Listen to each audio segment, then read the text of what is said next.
présence.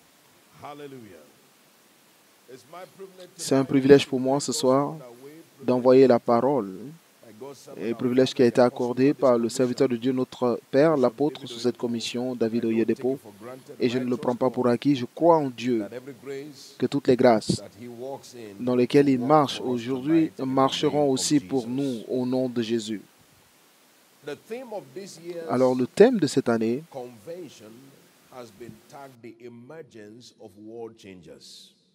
c'est l'émergence des changeurs de monde. Et notre série d'enseignements, c'est les étapes vers un monde des exploits. Et particulièrement ce soir, nous verrons engager le pouvoir de la discipline. Engager le pouvoir de la discipline. Et ce soir, nous verrons spécifiquement la parole de Dieu et je crois que Dieu donnera à chacun d'entre nous la compréhension au nom de Jésus. Ce soir, ce n'est pas une prédication, c'est un enseignement. Parce que nous sommes construits par ce qui nous instruit. C'est l'instruction que vous recevez qui détermine la construction que nous avons. Donc, je veux que vous prêtiez attention et j'espère que le Saint-Esprit nous donne la compréhension. Commençons par dire que c'est l'intention de Dieu que tous ceux qui sont connectés à lui expérimentent les exploits. Daniel 11, 32 dit que ceux qui connaîtront leur Dieu seront fermes et ils feront des exploits. Donc, l'intention de Dieu est que tous ceux qui sont connectés à lui, qui sont attachés à lui, qui lui sont associés, sont ordonnés à vivre les exploits. Donc cela veut dire que tous les enfants de Dieu sont ordonnés pour des témoignages remarquables. Je ne m'inquiète pas que la Bible dise que dans 1 Corinthiens 2, verset 9, il dit « L'œil n'a point vu, l'oreille n'a point entendu, cela n'est point monté au cœur de l'homme, les choses que Dieu a préparées pour ceux qui l'aiment. » Et au fait, selon les Écritures, nous comprenons que la création tout entière attend la manifestation des fils de Dieu. Romains 8, verset 19 à 21, il dit que l'humanité tout entière attend avec un ardent désir la manifestation des fils de Dieu. Et cela nous dit aussi que la créature a été faite sujette à la vanité, pas par sa volonté, mais à cause de celui qui les a assujettis. Et la raison est que la créature elle-même doit être libérée de l'esclavage et de la corruption vers la liberté glorieuse des enfants de Dieu. Donc tout enfant de Dieu est un porteur de solution. Il y a des défis dans le monde pour lesquels vous êtes créés pour résoudre. Et nous devons aussi venir à la compréhension que vous êtes ici pour un but, vous êtes ici pour une raison. Hier, nous avons été transportés dans la fondation de la vision. Et la vision, c'est simplement vous situer dans le but, la mission de Dieu sur la terre. Dites avec moi, je suis là pour une mission. Je suis ici en mission.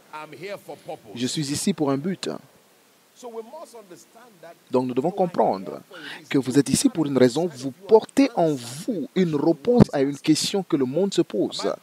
Et ma prière est que tous ceux en quoi vous êtes enceintes en esprit, cela deviendra évident en votre monde au nom de Jésus. Celui qui y croit crie très fort Amen. Mais nous découvrons aussi que la manifestation de ce potentiel en vous ne peut seulement être possible que si certaines conditions sont remplies. Donc, jusqu'à ce que vous ayez rempli certaines conditions, vous n'êtes pas capable de manifester ce que Dieu a mis en vous. Dans Jérémie 6, 16, il dit « Tenez-vous sur les chemins et voyez les anciens chemins. Voyez quel est le bon chemin et marchez-y. Vous trouverez le repos pour votre âme. » Donc, il y a des conditions, il y a un chemin, il y a un canevas à prendre si vous voulez tirer le meilleur de ce plan que Dieu a pour vous. Criez Alléluia. Est-ce que quelqu'un comprend ce que Dieu essaie de dire ce soir? Alors vous et moi avons la responsabilité de découvrir le plan, les choses qui sont exigées pour que le potentiel en vous trouve une expression. Alors ma prière ce soir est que ce qui est exigé pour que le potentiel en vous trouve une expression, vous sera révélé au nom de Jésus. Mais dans l'une des choses les plus importantes, des vertus les plus importantes exigées pour ce qui est mis en vous est la discipline. Dites après moi la discipline. George Washington a dit que la discipline est l'âme d'une armée. Cela rend un peu de nombre formidable. Cela donne le succès aux faibles et de l'estime à tous. Encore, la discipline est l'âme d'une armée.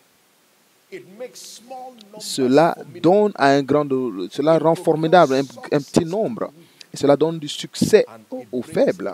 Et ça donne de l'estime à tous. Donc cela veut dire que lorsqu'il y a la discipline, il n'y a pas de désavantage. Même avec peu de nombre, vous êtes formidable avec la discipline. Lorsque la discipline est présente, il n'y a rien comme la faiblesse. La faiblesse peut être vaincue par la discipline. Lorsque la discipline est présente, il n'y a rien comme l'échec. Parce que la discipline se termine avec le succès. Donc la force de la discipline est la force qui ne peut pas être ignorée dans notre aventure vers l'émergence comme des changeurs de monde. Alors très vite, qu'est-ce que la discipline? Qu'est-ce que la discipline? Et je veux aussi que nous voyions 3 descriptions qui nous aideront à comprendre ce sujet. Premièrement, la discipline, c'est se soumettre à des règles et des commandements.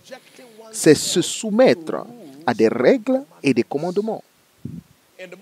Dans le livre de 1 Corinthiens 9, verset 27, Paul l'apôtre dit, je mets mon corps, j'assujettis mon corps. C'est la discipline. Vous mettre sous des règles. Josué est un homme qui est devenu un grand réalisateur de la Bible. Dans Josué 11, verset 15, il dit, tout ce que Moïse a ordonné à Josué, Josué les a fait et il n'a rien laissé sans le faire. Tout ce que Dieu avait commandé à Moïse. Tout ce que Josué a entendu, il a dit. Et dans le chapitre 21 de Josué, donc aucune des choses que Dieu avait dit à Josué n'a échoué. Toutes ces choses se sont produites. Et donc, c'est vous mettre sous des règles, vous assujettir à des règles et à des commandements. Souvenez-vous que vous n'êtes pas appelé pour vivre comme cela est convenable, mais vous devez vivre comme cela est exigé. Et ceux qui vivent comme exigés émergeront comme des changeurs de monde. Deutéronome 28, versets 1 et 2. Il dit, si vous obéissez à la voix de l'Éternel ton Dieu, si tu obéis à la voix de l'Éternel ton Dieu, en observant et en faisant tout ce que je te prescris aujourd'hui, l'Éternel ton Dieu te donnera la supériorité sur toutes les nations de la terre. Il dit, voici toutes les bénédictions qui se répandront sur toi et qui seront ton partage, si tu obéis à la voix de l'Éternel ton Dieu. Donc, vous mettre sous des règles et sous des commandements. Lorsque vous trouvez quelqu'un d'indiscipliné, c'est quelqu'un qui ne respecte aucune loi. Si vous n'avez pas de principes par lesquels vous vivez, vous ne pouvez pas terminer principal dans la vie. La discipline, c'est vous assujettir à des commandements. Si vous ne vivez pas selon des commandements, vous ne pouvez pas tout terminer commandant. C'est vivre selon des commandements. Deuxièmement, c'est assujettir votre volonté à sa volonté. Assujettir votre volonté à sa volonté. Jésus a dit dans Luc 22, verset 42, il a dit d'hier, il dit, pas ma volonté, mais ta volonté. Soumettre sa volonté à sa volonté. Lorsque vous vous soumettez ce que vous voulez pour ce que Dieu veut, il y a trop de personnes aujourd'hui qui sont médiocres à cause de ce qu'ils veulent, parce que ce qu'ils veulent est au-dessus de ce que Dieu veut. Si vous voulez devenir un changeur du monde, alors vous devez savoir comment combattre la tentation de la convenance. Si vous ne pouvez pas arrêter la tentation de la convenance, vous terminerez dans la médiocrité, mais ce ne sera l'expérience d'aucune personne ici. Vous assujettir à sa volonté. 2 Timothée 2, verset 4. Écoutez ce que dit la parole de Dieu très simplement. Il dit, aucun homme, il n'est pas de soldat qui s'embarrasse des affaires de la vie s'il veut plaire à celui qui l'a enrôlé. Alors, votre tâche principale, c'est d'accomplir le plaisir de Dieu. Vous êtes ici pour plaire à Dieu. Vous êtes ici pour accomplir la mission de Dieu, le plan de Dieu. Et c'est pourquoi, comme Jésus, vous devez être capable de vous assujettir, d'assujettir votre propre volonté pour sa volonté. Pas ma volonté, Seigneur, mais la tienne. Souvenez-vous, plaire à Dieu exige que vous viviez une vie d'ordre.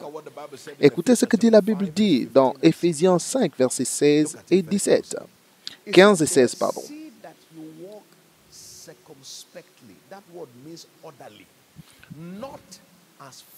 Il dit, prenez donc garde de vous conduire avec circonspection, qui veut dire avec ordre, non comme des insensés, mais comme des sages. Selon les Écritures, celui qui ne vit pas en ordre est un insensé. S'il n'y a pas de structure sur votre vie, les Écritures parlent d'une telle personne comme d'un insensé. Alors vivez de façon circonspecte. Ne vivez pas comme des insensés, mais comme des sages. Pourquoi? Au verset 16, rachetez le temps, car les jours sont mauvais. Alors, si vous voulez tirer le meilleur de votre vie, vous devez être ordonné dans votre vie. Vous devez vivre selon les exigences de Dieu et non selon vos désirs. Et troisième définition et description de ce terme, c'est rendre en silence la voix de la chair, faire taire la voix de la chair. L'une des voix les plus fortes dans la vie, c'est la voix de la chair. La voix de la chair continue de crier contre vous. Mais voici ce que dit la parole de Dieu dans Romains 8, verset 13. Il dit, si vous vivez selon la chair, vous mourrez. Mais si par l'esprit vous faites mourir les actions du corps, vous vivrez. Et c'est cela la discipline. C'est arriver au niveau où vous assujettissez la chair. Vous mettez silence à la voix de la chair. Écoutez Paul l'apôtre, un changeur de monde. Dans Galates 2, verset 20, il dit, j'ai été crucifié avec Christ et si je vis, ce n'est plus moi qui vis, c'est Christ qui vit en moi. Si je vis maintenant dans la chair, je vis dans la foi au Fils de Dieu qui m'a aimé et qui s'est livré lui-même pour moi. Donc, je vis totalement pour lui, c'est ce que Paul essayait de dire. Donc, j'ai mis silence à la voix de la chair. Alors, ma prière pour vous ce soir est que toutes les forces de la chair, toutes les voix de la chair qui déraillent une vie ou une destinée ici, aujourd'hui, la voix de la chair sera mise en silence. Celui qui y croit crie très fort Amen. Je dis celui qui y croit crie très fort Amen. Que celui qui y croit crie très fort Amen. Je dis la voix de la chair sera mise en silence ce soir. Maintenant, comment développer une vie, un mode de vie de discipline? Nous allons voir quelques éléments ici. Premièrement, c'est prenez la décision d'être discipliné. Décidez qu'à partir d'aujourd'hui, je vivrai une vie en ordre. Tant que vous ne prenez pas la décision, vous ne pouvez pas changer de position. Vous devez prendre une décision. Deutéronome 13, verset 30, 19. Il dit, je mets devant vous la vie et la mort, la bénédiction et la malédiction. Choisis la vie afin que tu vives. En d'autres termes, je ne peux pas choisir à ta place. Une des choses que Dieu ne peut pas faire à votre place, c'est de choisir. Vous devez prendre votre décision. Prenez la décision d'être discipliné. Ma vie doit être en ordre maintenant.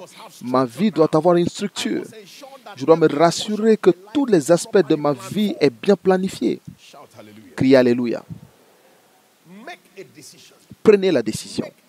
Prenez la décision. Dieu ne peut jamais décider pour vous, mais il vous donne le choix de décider pour vous-même. C'est ceux qui prennent la responsabilité de décider qui ont des changements de position. Je vois votre position changer au nom de Jésus.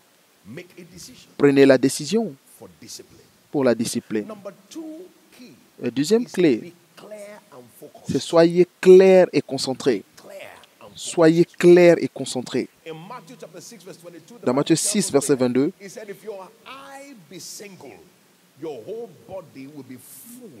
si vos yeux sont concentrés, alors tout votre corps est rempli de lumière. Si vous voulez maintenir votre discipline, vous devez avoir un objet clair auquel vous faites face dans la vie. Nous allons voir certains domaines de discipline parce que vous devez définir ce que vous voulez ce soir. Vous ne pouvez pas simplement dire que je décide d'être discipliné dans quoi. Vous voyez, lorsque la décision manque de précision, cela ne sera jamais accompli. Donc vous prenez une décision, mais cela doit être précis. Je deviens discipliné dans ce domaine. J'arrange ce domaine de ma vie. Vous devez être clair.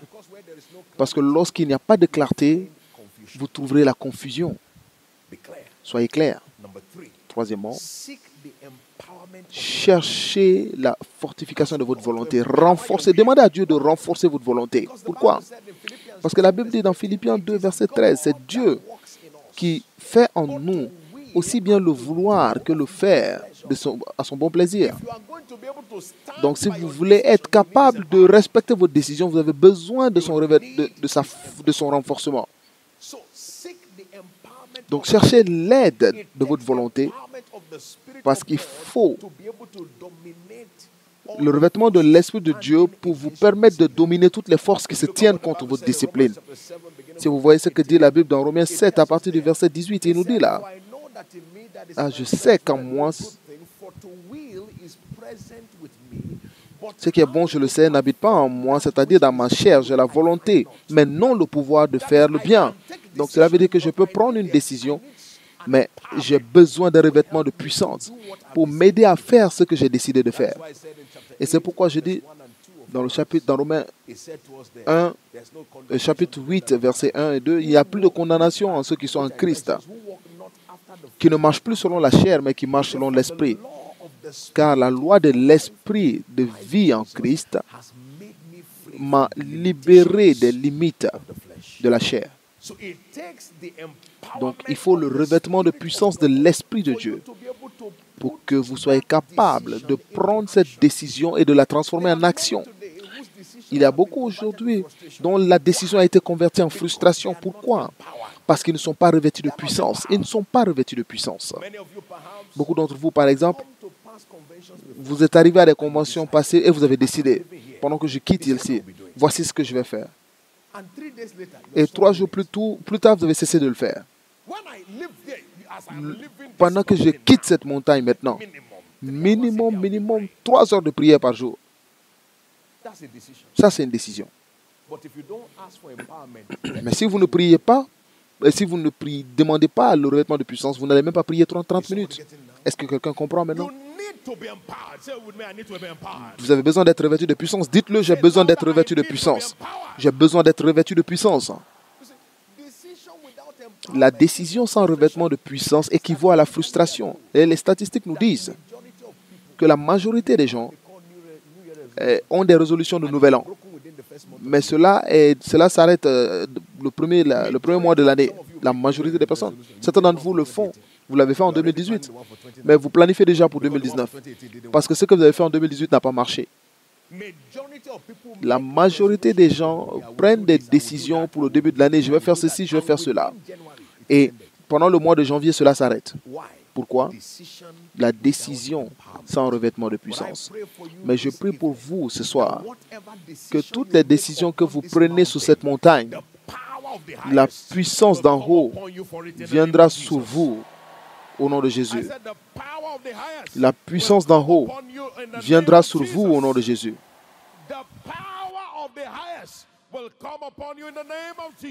La puissance d'en haut viendra sur vous au nom de Jésus. Donc, cherchez le revêtement de votre volonté. 4. Soyez responsable. Soyez responsable. Soyez responsable. La Bible parlant de Jésus, voyez, dans Luc 2, versets 51 et 52, il parle de Jésus. Puis il descendit avec eux pour aller à Nazareth. Et il leur a été soumis. Sa mère gardait toutes ces choses dans son cœur. Il était redevable. Quel était le résultat? Et Jésus croissait en sagesse, en stature et en grâce devant Dieu et devant les hommes. Donc, si vous voulez grandir, alors vous devez être responsable. Il s'est soumis et le résultat était qu'il avait la grâce. Donc, si vous voulez vous voir accroître dans un domaine, vous devez être soumis aussi dans ce domaine. Soyez responsable. Vous trouvez des gens aujourd'hui qui ne veulent pas rendre compte à qui que ce soit. Ah, je suis de moi-même. Personne ne peut me dire ce que je dois faire. Une telle personne va dans le désastre. Est-ce que quelqu'un comprend maintenant? Soyez responsable. Soyez responsable. Maintenant, nous allons voir les domaines dans lesquels vous devez être discipliné. Quels sont les domaines de votre vie que vous devez discipliner si vous voulez vraiment être un changeur de monde? Nous verrons certains d'entre eux rapidement. Premièrement, disciplinez votre parole. Disciplinez vos paroles. Ce que vous dites détermine où vous irez. Ce que vous déclarez détermine ce que vous posséderez. Proverbe 13 et au verset 3. La Bible nous fait comprendre que celui qui garde sa bouche garde sa vie. Nous avons juste entendu le témoignage de quelqu'un qui disait qu'elle avait toujours des maux de tête. Et les gens lui fuyaient parce qu'à chaque fois qu'on la voyait, elle était malade. À cause de ce qu'elle disait. Disciplinez votre façon de parler. Dans Jacques 3, verset 5, la Bible dit que la langue, même si c'est une petite partie du corps, ils font de grandes choses. Voici comme un petit feu peut embraser une grande forêt. Savez-vous que le feu qui va brûler toute une forêt commence par une allumette? Une seule parole est suffisante pour détruire toute une destinée. Faites attention à ce que vous dites. La Bible parle de certaines personnes dont la langue est comme du poison. Leurs paroles sont destructrices. Et beaucoup de personnes disent de mauvaises paroles même à eux-mêmes les concernant. Des paroles destructives. Et la plupart du temps, au nom pour que les gens pensent que vous êtes sociable et que vous êtes marrant. Mais écoutez-moi, si vous vivez pour les applaudissements, vous allez mettre fin à votre destinée. Faites attention. Faites attention. J'ai découvert que les êtres humains, pas spirituellement, mais naturellement, aiment. Ils veulent entendre des mauvaises nouvelles. Donc, plus vous dites des mauvaises choses, ou les mauvaises nouvelles que vous répandez, plus vous avez l'attention des gens. Vous rencontrez une personne, par exemple, comment vas-tu? Je vais bien. Comment va ta famille? Ils vont bien. Comment va ta femme? Bien. Comment vont tes enfants? Bien. Les études? Bien. Vos affaires? Bien. Si tu as un travail, dès que tout est positif, positif, positif, 5 minutes est la plus longue durée que cette conversation va durer. N'est-ce pas?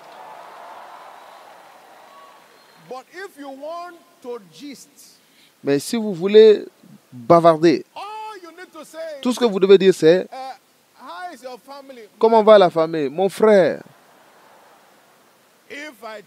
Si je te dis, il va dire non, assieds-toi, on va parler. Et soudain, il a trouvé quelqu'un à écouter. Parce qu'une chose au sujet une chose au sujet des êtres humains, c'est qu'ils veulent toujours savoir que quelqu'un souffre plus qu'eux-mêmes. À la fin de leur conversation, ils diront, bon, Dieu merci, mon cas n'est pas aussi mal que ça. Parce qu'ils veulent que tu décrives ta misère. Et c'est pourquoi vous devez discipliner votre langue. Disciplinez votre langue. Criez Alléluia. Criez Alléluia.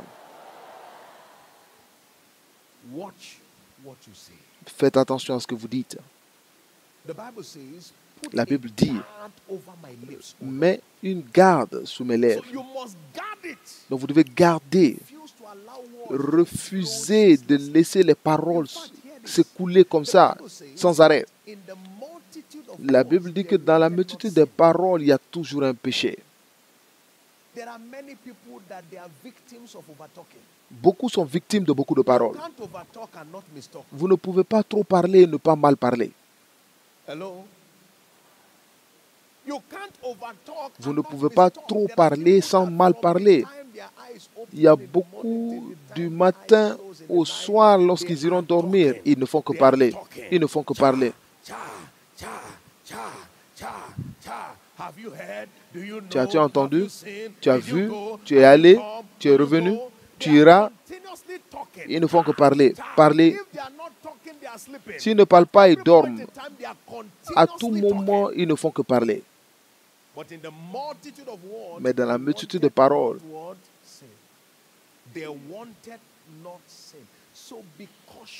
donc faites attention et mettez une garde. Dites après moi, je garderai ma bouche. Dites-le très fort, je veillerai sur ma bouche. Dites-le comme si vous le pensez réellement, je veillerai sur ma bouche. Et deuxièmement, deuxième domaine de discipline, ce sont vos pensées. Vos pensées. Dans Proverbe 4, verset 23, il dit, garde ton cœur plus que toute autre chose, car c'est d'elle que viennent les sources de la vie. Dans Philippiens 4, verset 8, la Bible nous donne un peu les choses sur lesquelles nous devons penser. Que les choses qui sont aimables, bien. Pensez sur ces choses. Donc, ce sur quoi vous pensez doit être connu. Ça doit être planifié. Quelqu'un comprend maintenant? Gardez votre cœur. Que vos pensées soient protégées. Soyez intentionnels sur vos pensées. Criez Alléluia. Il y a quelques années, à la maison où j'étais, derrière, j'avais un pot de fleurs. Et c'était rempli juste de terre. Il n'y avait rien dedans. Et je n'étais pas parti, ça faisait un moment. Et un jour, je suis reparti, je suis allé derrière la maison. Et j'ai vu le pot vide était rempli d'herbe. Et pendant que je regardais, le Saint-Esprit m'a donné une inspiration. Il dit, si tu ne veilles pas sur ce qui remplit ta pensée, tes pensées seront remplies sans que tu n'y aies eu l'intention. Est-ce que quelqu'un comprend? Lorsque vos pensées ne sont pas intentionnellement occupées à réfléchir, alors le diable mettra des pensées que vous n'avez pas, dont vous n'avez pas l'intention. La nature a horreur du vide. Donc, soyez conscient de ce que vous mettez dans votre pensée. La Bible dit dans Romains 12, verset 2, il dit, ne vous conformez pas à ce monde, mais soyez transformés par le renouvellement de votre pensée. Donc, tous ceux qui s'envolent de façon productive continuent d'investir dans leurs pensées. Et vous le faites en lisant, en écoutant et tout ça. C'est pourquoi vous découvrez que la plupart, plus vous vous chargez d'informations et que vous allez vers la révélation, moins vous avez le temps pour les tentations dans votre pensée.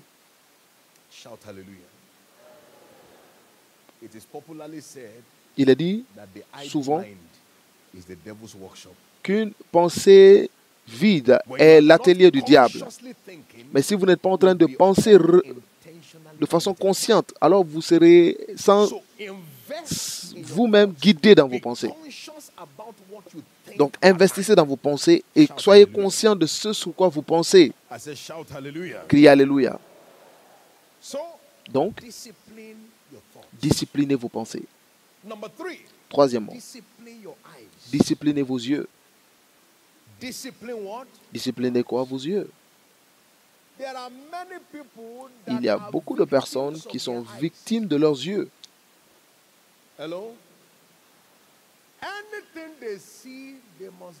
Tout ce qu'ils voient, ils doivent avoir. Ils sont sous une pression permanente à cause des yeux. Maintenant, écoutez-moi attentivement. La majorité des convoitises viennent par les yeux. Viennent par les yeux. Si vous n'êtes pas discipliné dans ce que vous voyez, vous devenez victime dans la vie. C'est pourquoi la Bible dit que vos yeux regardent devant vous.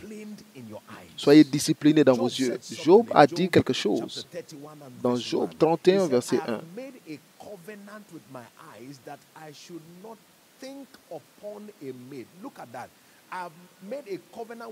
Il dit qu'il a fait une alliance avec ses yeux et cela affecte ce qu'il pense. Donc faites attention à ce que vous voyez. Soyez très attentifs. Veillez dessus. Veillez dessus. L'un des témoignages qui a été envoyé était entre eux. Parmi eux, il y avait des gens qui étaient délivrés de la pornographie. Certains, ce n'est pas dans ce domaine, mais dans d'autres choses qu'ils voient les mettre sous pression. Maintenant, j'en viens aux femmes. Il y a certains d'entre vous, il y a des choses que vous ne devez pas voir. Parce que dès que vous le voyez, la pression est instantanée. Regarde ce sac. Ah, je dois l'avoir, je dois l'avoir, je dois l'avoir, je dois l'avoir, je dois l'avoir. Regardez cette chaussure. Ah, je dois avoir cette chaussure. Et vous êtes permanemment sous pression. La chose vous fait bouger, bouger jusqu'à ce que vous l'achetiez. Et écoutez, une des choses sur la convoitise est que dès que la convoitise est satisfaite, la convoitise cherche autre chose encore. Quelqu'un comprend? Est-ce que vous avez remarqué que toutes les choses que vous désirez, dès que vous les avez obtenues, vous commencez à voir quelque chose d'autre que vous désirez encore? Faites attention à vos yeux. Vous devez discipliner vos yeux. Troisièmement, disciplinez votre temps. Disciplinez votre temps. L'une des tentations de la jeunesse, c'est le fait de penser que vous avez le temps. Le Saint-Esprit m'a donné un principe avec lequel je vis ma vie depuis un moment. Et je l'appelle la vie par déduction. Et j'ai commencé cette vie parce que je sais que par l'alliance, je sais que j'ai au minimum 120 ans.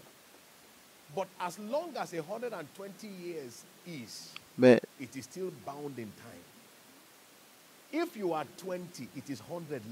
si vous avez par exemple 20 ans et que vous devez vivre 120 ans, donc vous avez 100 ans qui restent. Mais lorsque nous fêtons notre anniversaire, on nous demande de compter en allant, vers le haut. Mais la sagesse m'a dit que c'est mieux de revenir vers le bas. Maintenant, écoutez ce que la Bible dit dans Psaume 90, verset 12. Enseigne-nous à compter nos jours afin que nous appliquions notre cœur à la sagesse. Et enseigne-nous à compter nos jours. Parce que chaque jour, c'est 24 heures. Disciplinez votre temps. Disciplinez votre temps. Ceux qui changent leur monde, ils ont le même temps que vous. Donc, disciplinez votre temps. Disciplinez votre temps. Il y a des gens qui font en un jour ce que d'autres ne font pas toute leur vie. Disciplinez votre temps. Disciplinez votre temps. Vous trouvez des gens aujourd'hui qui ne peuvent même pas, vous dire ce qu'ils ont fait en une journée. Il n'y a aucun progrès nulle part. Ils ne font qu'exister. Disciplinez votre temps. Disciplinez votre temps. Criez Alléluia.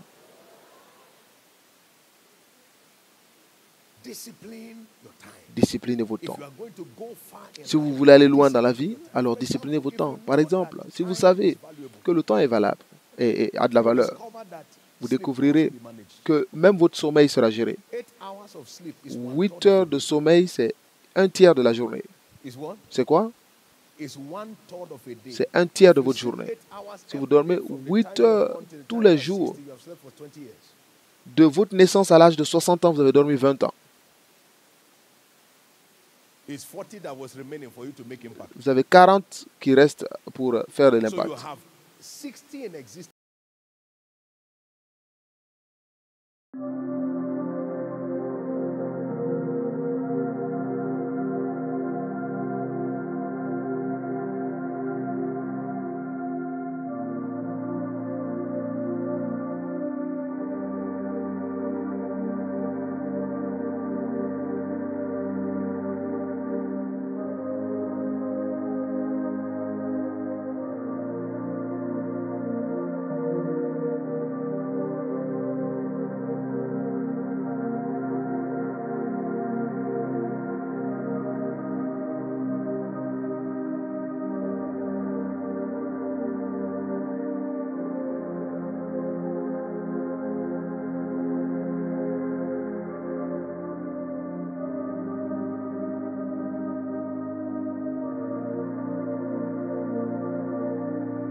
Verset 20, celui qui marche avec le sage sera sage,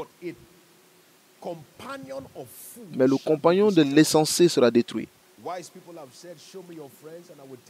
C'est pourquoi certains disent que montrez-moi vos amis et je te montrerai qui tu es. Donc disciplinez vos relations, avec qui vous marchez et avec qui on vous connaît. Faites attention à votre compagnie et je peux vous donner votre destination. Disciplinez vos relations. Si par exemple vous êtes dans une relation qui va vers un mariage, faites attention. Est-ce que cette relation a de la discipline? La discipline se voit dans les limites. Criez Alléluia. Vous devez mettre la discipline dans tous les domaines. Mettez la discipline partout. Ma prière est que Dieu accorde la grâce à quelqu'un ici.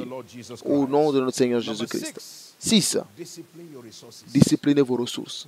Disciplinez quoi? Proverbe 21, verset 20. Il y a de l'huile et des trésors à désirer. Mais l'insensé les dépend tous. Disciplinez vos ressources. Disciplinez vos ressources. Gérez correctement. Tout ce que Dieu vous a donné maintenant est suffisant pour maintenant. Gérez. Disciplinez vos ressources. Criez Alléluia. Criez Alléluia. Criez Alléluia. Donc, quelles sont les vertus d'une vie disciplinée? Nous allons voir 4 rapidement. Premièrement, nous avons l'abondance surnaturelle. Nous avons l'abondance surnaturelle. Proverbe 21, verset 20 encore. Il dit, il y a l'huile et le trésor à désirer dans la demeure du sage. Mais l'insensé dépense tout. Il y a l'abondance surnaturelle. Plus vous êtes discipliné, plus vous avez l'abondance. Deuxièmement, l'accomplissement des visions.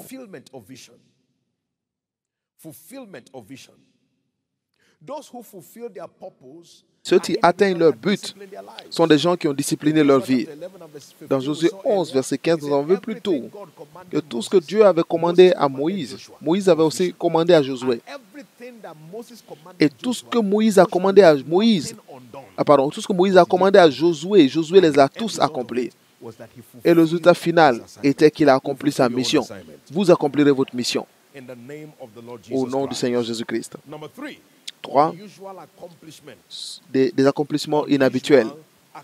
Des accomplissements inhabituels et des réalisations inhabituelles. Dans 1 Corinthiens 9, à partir du verset 24 à 27, l'apôtre Paul parlait là et disait, ne savez-vous pas que tous ceux qui courent tous, mais un seul a la récompense, donc courez pour obtenir la récompense. Donc tous ceux qui essaient d'avoir un résultat sont tempérés en toutes choses. Et en faisant ceci, il n'a pas une couronne incorruptible, mais vous le faites pour une couronne incorruptible. Je ne combats plus.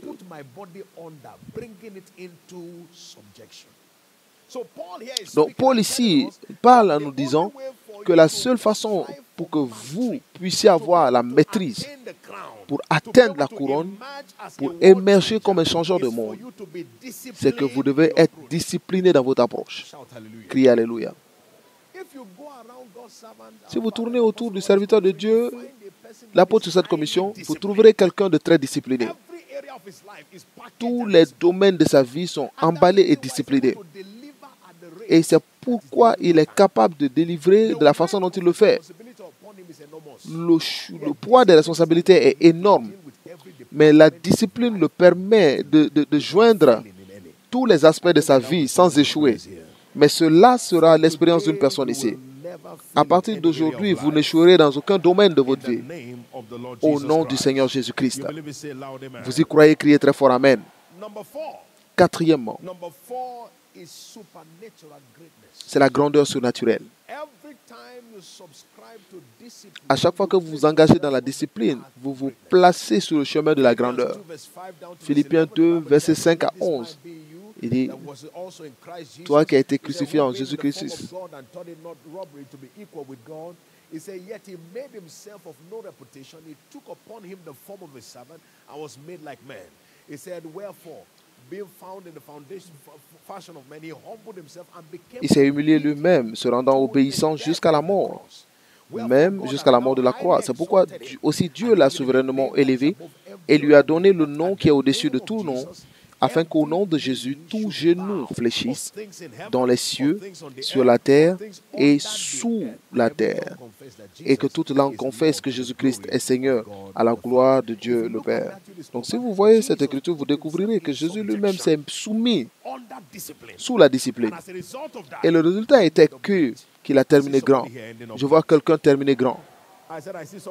Je vois quelqu'un devenir grand. Rapidement. Quelles sont les conséquences de l'indiscipline? Quelles sont les conséquences de l'indiscipline? Si je ne discipline pas ma vie, quelles sont les choses qui arriveront? Nous allons voir juste deux choses à cause du temps. Premièrement, la médiocrité ou l'échec.